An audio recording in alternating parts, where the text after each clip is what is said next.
नमस्कार मित्रों। तो स्वागत है आपका इस प्लेटफॉर्म पर। तो इसी क्रम में आज हम एनसीईआरटी का ज्योग्राफी का चैप्टर नंबर 4 क्लास 6 स्टार्ट करेंगे। पढ़ने से पहले थोड़ा सा हम लोग जान लेते हैं कि इसकी ज़रूरत क्यों है।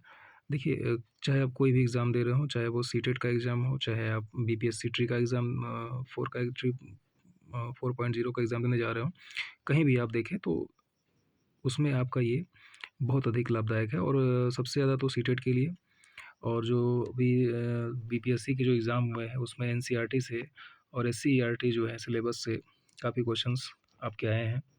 और दूसरी चीज़ कि ये आपका किसी भी एग्ज़ाम, आप कोई भी एग्ज़ाम दें, उसका जो बेस है आपका वो एनसीईआरटी ही है। ठीक है, तो इसलिए एनसीईआरटी जो है बहुत ज़रूरी है। तो आइए स्टार्ट करते हैं। और जो बच्चे पढ़ने वाले हैं वो तो जान रहे हैं, उन्हें बताने की ज़रूरत ही नहीं है। तो आइए स्टार्ट करते हैं। तो इस चैप्टर में हम लोग पढ़ेंगे मानचित्र के बारे में।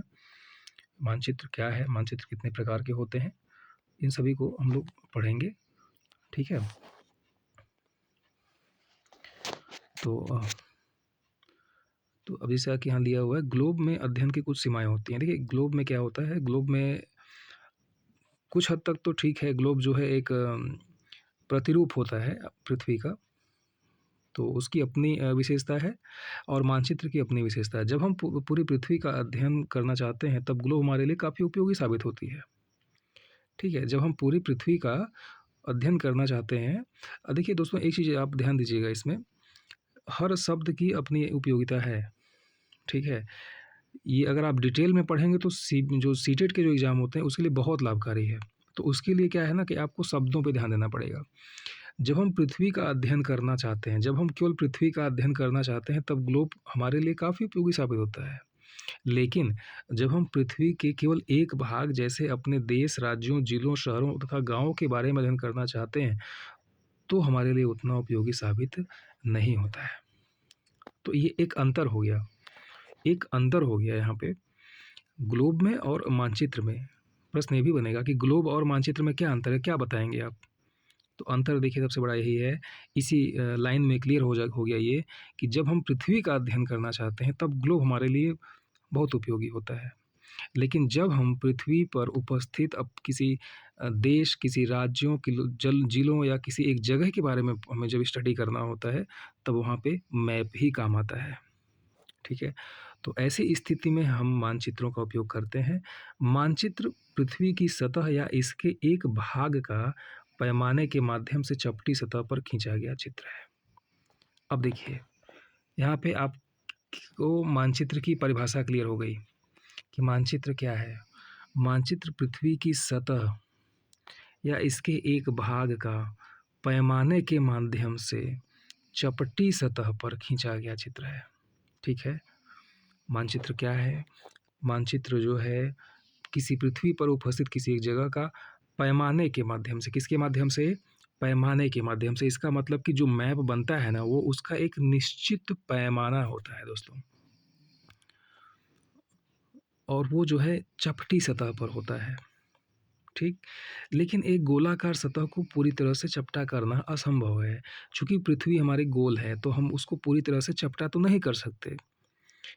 मानचित्र हमारी विभिन्न ज़रूरतों के लिए आवश्यक हैं।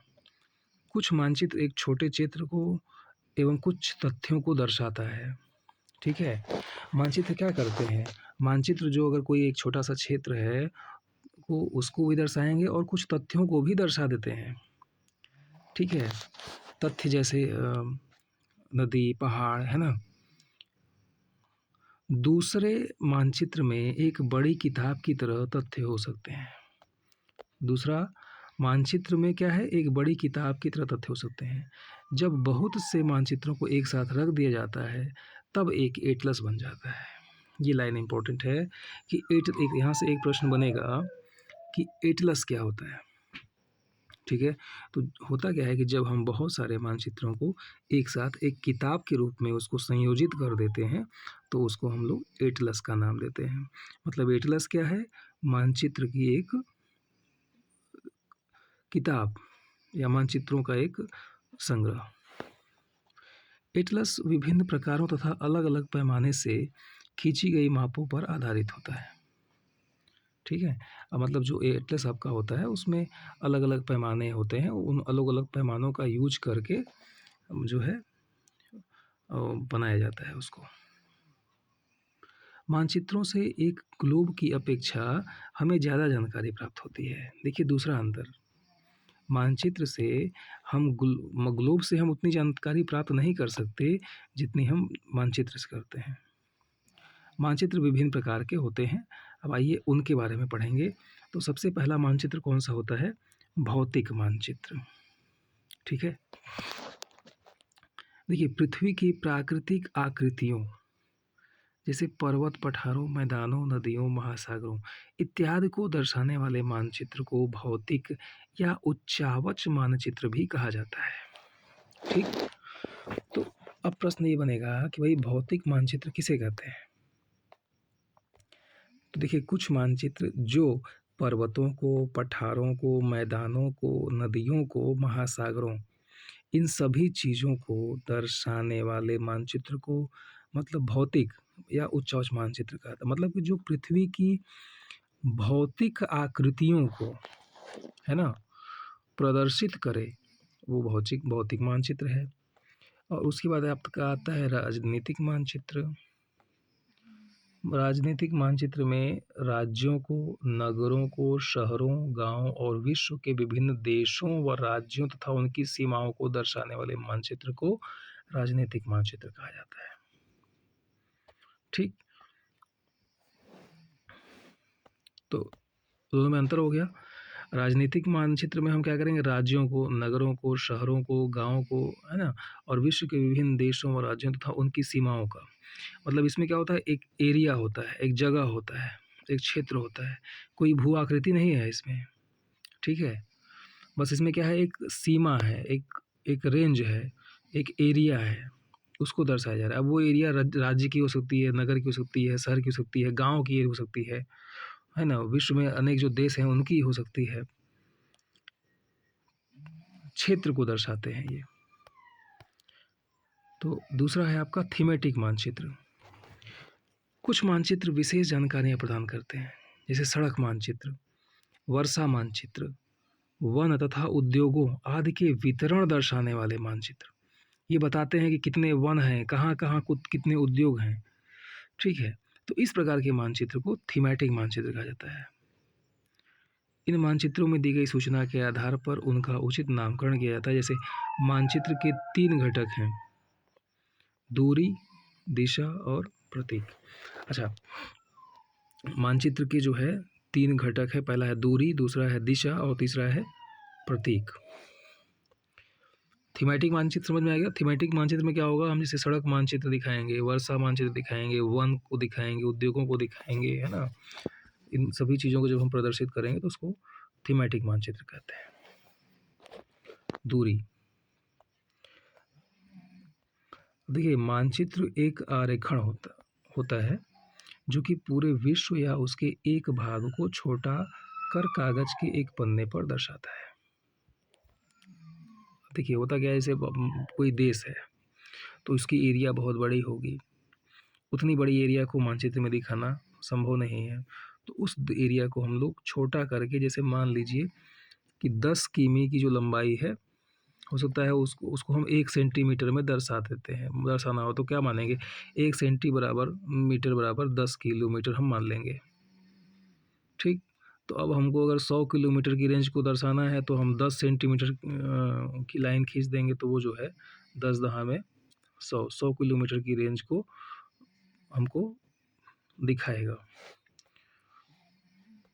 लेकिन इससे इतनी सावधानी से छोटा किया जाता है ताकि स्थानों के बीच की दूरी वास्तविक रहे। यह तभी संभव हो सकता है जब कागज पर एक छोटी दूरी स्थल की बड़ी दूरी को व्यक्त करती हो। इसलिए इस उद्देश्य के लिए एक पैमाना चुना जाता है। पैमाना स्थल पर वास्तविक दूरी तथा मानचित्र पर दिखाई गई दूरी के बीच का अनुपात होता है। ठीक है। उदाहरण के लिए आपके विद्यालय और आपके घर के बीच की दूरी 10 किमी है, जिसे मानचित्र पर 2 सेंटीमीटर की दूरी से व्यक्त किया गया है। इसका अभिप्राय है कि मानचित्र का 1 सेंटीमीटर स्थल के 5 किमी को दर्शाएगा। ठीक है। वही बात हो गई कि हम इसमें जो दूरी है उसको छोटा करके दर्शाते हैं। जब बड़े क्षेत्रों वाले भागों जैसे महाद्वीपों या देशों को कागज़ पर दिखाना होता है तब हम लोग छोटे पैमाने का उपयोग करते हैं। याद रखिए, जितना बड़ा भूभाग होगा, जितना बड़ा एरिया होगा, उसको उतना ही छोटा पैमाना लेकर हम उसको बनाते हैं। मानचित्र पर 5 सेंटीमीटर स्थल के 500 किमी को दर्शाता है। इसको छोटे पैमाने वाला मानचित्र कहते हैं। ठीक है, उदाहरण के लिए यदि 5 सेंटीमीटर जो है 500 किलोमीटर के बराबर है, यानी 1 सेंटीमीटर जो है वो बराबर हो गया आपका 100 सेंटीमीटर 100 किलोमीटर के। तो इस तरह का पैमाना जब हम यूज करते हैं तो इसको हम लोग बोलते हैं छोटे पैमाना वाला मानचित्र। पैमाना तो छोटा लिया, लेकिन इसमें बड़ी बड़ी जगहों को दर्शाया जाता है।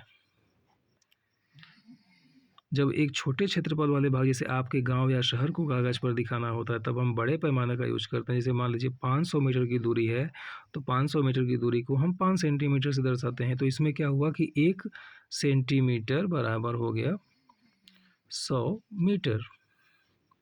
ठीक, तो इसको हम लोग क्या बोलेंगे? बड़े पैमाने वाला मानचित्र। बड़े पैमाने वाले मानचित्र छोटे पैमाने वाले मानचित्र की अपेक्षा अधिक जानकारी प्रदान करते हैं। ठीक है, तो अब ये जो बड़े पैमाने वाले मानचित्र होते हैं ये अधिक जानकारी प्रदान करते हैं।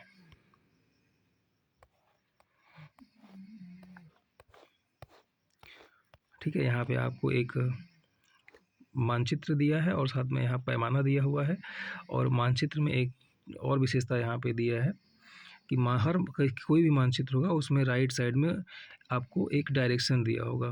डायरेक्शन ऊपर की ओर है, मतलब बता रहा है कि ऊपर उत्तर है तो नीचे क्या होगा? दक्षिण। इधर होगा ईस्ट, ठीक, और इधर होगा आपका वेस्ट, पूरब, पश्चिम, उत्तर, दक्षिण। और यहाँ पे आपका मानचित्र में पैमाना भी दिया हुआ है।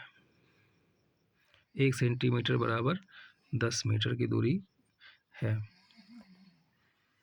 अब मानचित्र में दिशाओं का निर्धारण भी समझ लें कि मानचित्र में जो है ऊपर की दिशा में उत्तर, नीचे दक्षिण, इधर पूरब, इधर बाएं साइड में पश्चिम, और उत्तर और पूरब के बीच का जो दिशा होगा उसको बोलेंगे उत्तर पूर्व।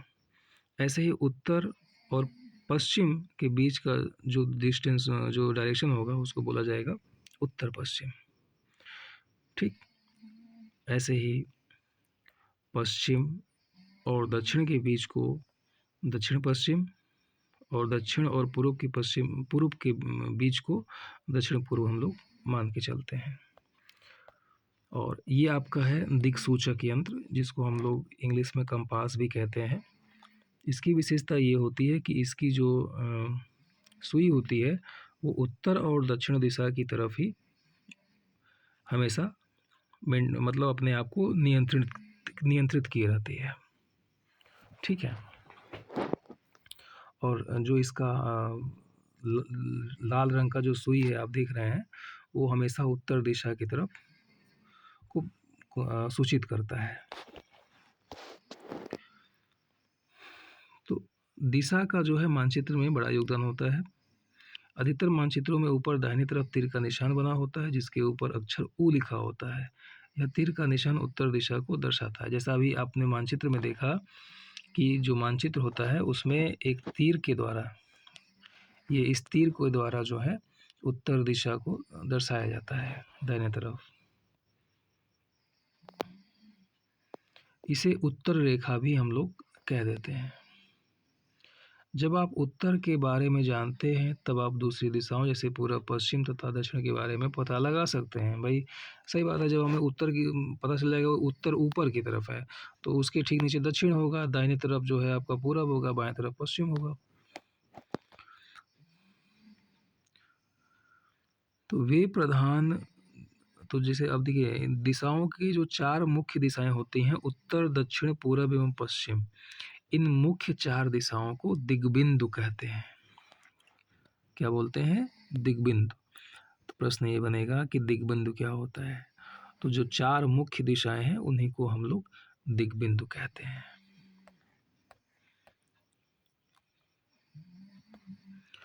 हम दिक्सूचक की सहायता से किसी स्थान की दिशा का पता लगा सकते हैं। यह एक यंत्र है जिसकी सहायता से मुख्य दिशाओं का पता लगाया जा सकता है। इसकी चुंबकीय सुई की दिशा हमेशा उत्तर दक्षिण दिशा में होती है। तो दिक्सूचक के बारे में भी हमने बात किया कि इसकी जो सुई होती है हमेशा उत्तर और दक्षिण की तरफ होती है। तो हम कहीं भी लेके जाएँ उसको, तो हमें जब उत्तर और दक्षिण का ज्ञान हो जाएगा तो पूरब और पश्चिम का ज्ञान हम अपने आप प्राप्त कर लेंगे। अब आते हैं प्रतीक।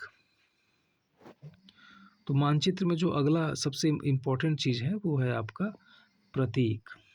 अभी तक हम लोगों ने मानचित्र के बारे में क्या-क्या पढ़ा, कुछ कौन-कौन सी मेन मुख्य चीज़ें पढ़ी कि मानचित्र के क्या-क्या घटक होते हैं। तो उसमें देखिए सबसे पहला था आपका दूरी, ठीक? और दूसरा आपका था जो है दिशा, तीसरा था आपका प्रतीक।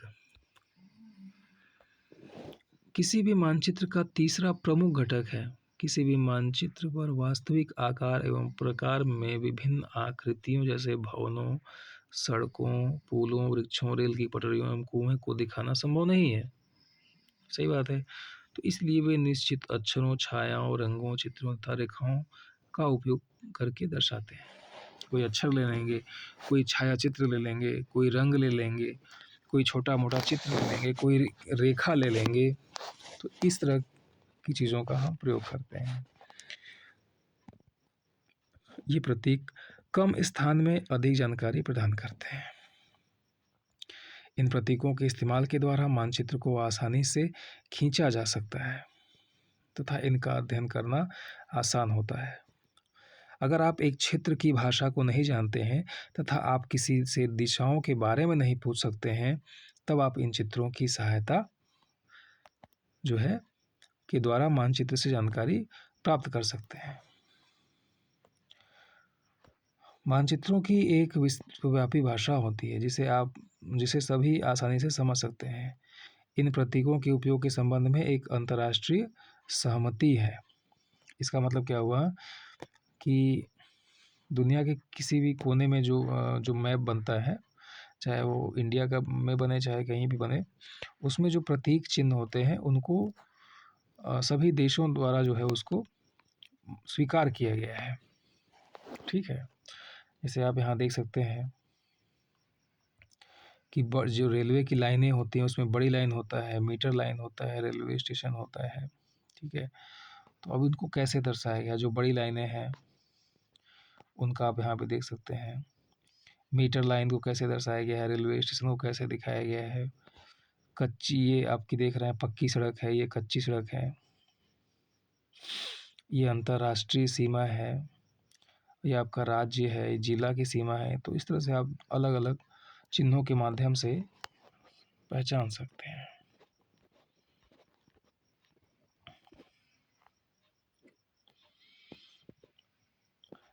नेक्स्ट आपका आता है रेखा चित्र। रेखा चित्र क्या है? रेखा चित्र एक आरेखण है। आरेखण क्या होता है? जो पैमाने पर आधारित नहीं होता, याददाश्त और स्थानीय प्रक्षेपण पर आधारित होता है। मतलब ये है कि आरेखण और मानचित्र में थोड़ा सा अंतर है। जो मानचित्र होता है वो एक निश्चित पैमाने पर बनाया जाता है, और आरेखण क्या होता है, जैसे मान लीजिए हम किसी स्थान पर गए और हमसे कहा गया कि जो है जिस स्थान पर गए हैं उसका एक छोटा सा मानचित्र बना दीजिए। तो हम नाप वोप तो लेंगे नहीं, ऐसे ही बता देंगे कि हम पहले उत्तर दिशा में गए, वहाँ से फिर हम दक्षिण दिशा में गए 5 किलोमीटर, है ना। वहाँ चौराहे एक चौराहा मिला, फिर चौराहे से हम बाएं मुड़ गए। इस तरह से हम जो है कोई रेखा चित्र बना दिए, तो उसको हम लोग आरेखण बोलते हैं। ये इसका कोई निश्चित पैमाना नहीं होता है। ठीक है, तो इस प्रकार कच्चे आरेख को बिना पैमाने की सहायता से खींचा जाता है। इसे ही हम लोग रेखा मानचित्र कहते हैं। ठीक,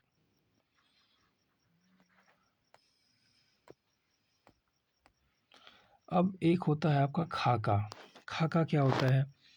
एक छोटे क्षेत्र का बड़े पैमाने पर खींचा गया रेखा चित्र खाका कहलाता है। एक बड़े पैमाने वाले मानचित्र से हमें बहुत सी जानकारियाँ प्राप्त होती हैं, लेकिन कुछ ऐसी चीज़ें होती हैं जिन्हें हम कभी-कभी जानना चाहते हैं, जैसे किसी कमरे की लंबाई एवं चौड़ाई, जिसे मानचित्र में नहीं दिखाया जा सकता है। उस समय हम लोग बड़े पैमाने वाला रेखा चित्र खींच सकते हैं, जिसे खाका कहा जाता है। ठीक है।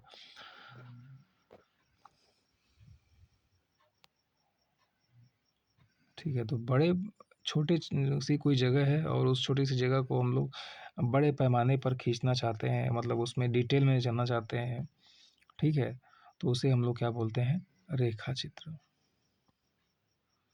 अब बड़े पैमाने वाले मानचित्र में क्या फ़ायदा होता है कि हमें बहुत सी जानकारियाँ प्राप्त हो जाती हैं। ठीक है, जैसे हम कभी-कभी जानना चाहते हैं, जैसे कमरे की लंबाई क्या है, चौड़ाई क्या है, ठीक है? मतलब उसमें पूरा डिटेल आपको मिलेगा। ठीक? तो इस तरह से ये चैप्टर आपका आज समाप्त हुआ। ठीक है, अब यहाँ पे देखिए, वृक्षों के वितरण को दिखाने वाले मानचित्र को क्या बोलते हैं? तो उन्हें बोलते हैं भौतिक मानचित्र। नीले रंग का इस्तेमाल किसे दिखाने के लिए किया जाता है भाई? जलाशयों को। दिक्सूचक का उपयोग क्यों किया जाता है? तो दूरी मापने के लिए, क्या नहीं, मुख्य दिशा का पता लगाने के लिए। पैमाना आवश्यक है किसके लिए?